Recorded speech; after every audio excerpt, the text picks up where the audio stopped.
आज हम भारत में चल रही एक बहुत बड़ी कानूनी और सामाजिक लड़ाई की बात करने वाले हैं। ये लड़ाई जुड़ी है आदिवासी महिलाओं के संपत्ति के अधिकारों से।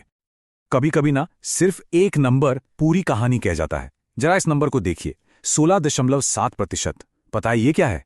ये भारत में अनुसूचित जनजाति की महिलाओं के पास मौजूद कुल जमीन का हिस्सा है।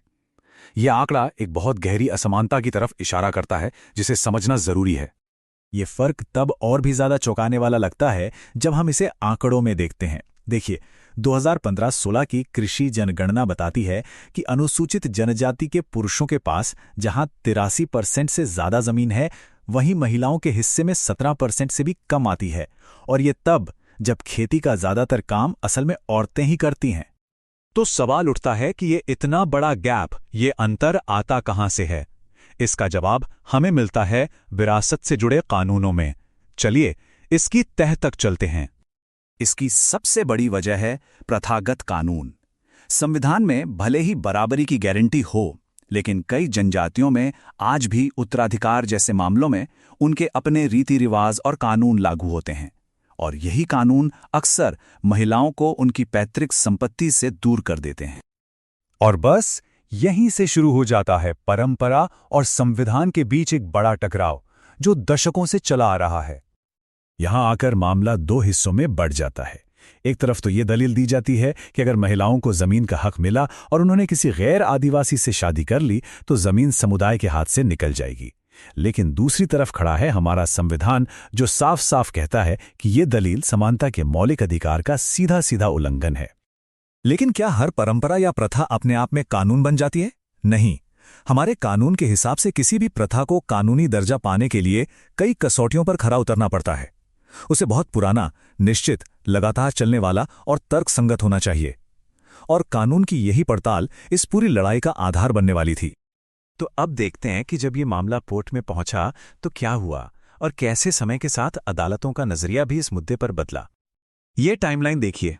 ये करीब 3 दशकों में आए एक बड़े कानूनी बदलाव की कहानी है।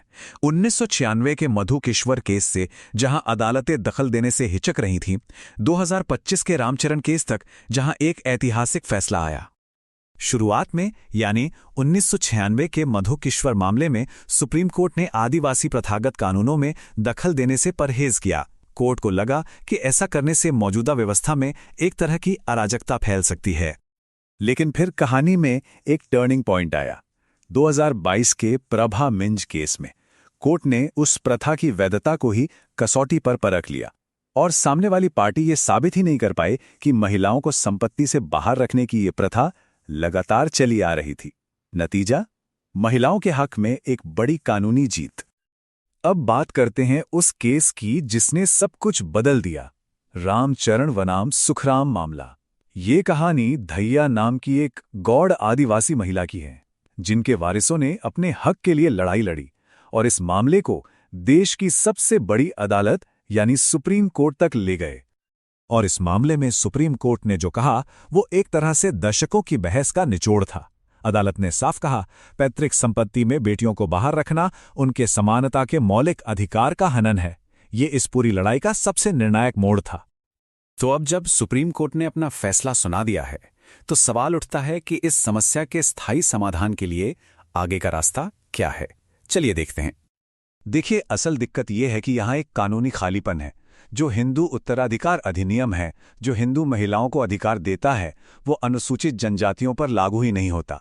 और इसकी वजह से आदिवासी महिलाएं उन प्रथागत कानूनों पर निर्भर रह जाती हैं जो कहीं लिखे हुए नहीं हैं और अक्सर भेदभाव करते हैं।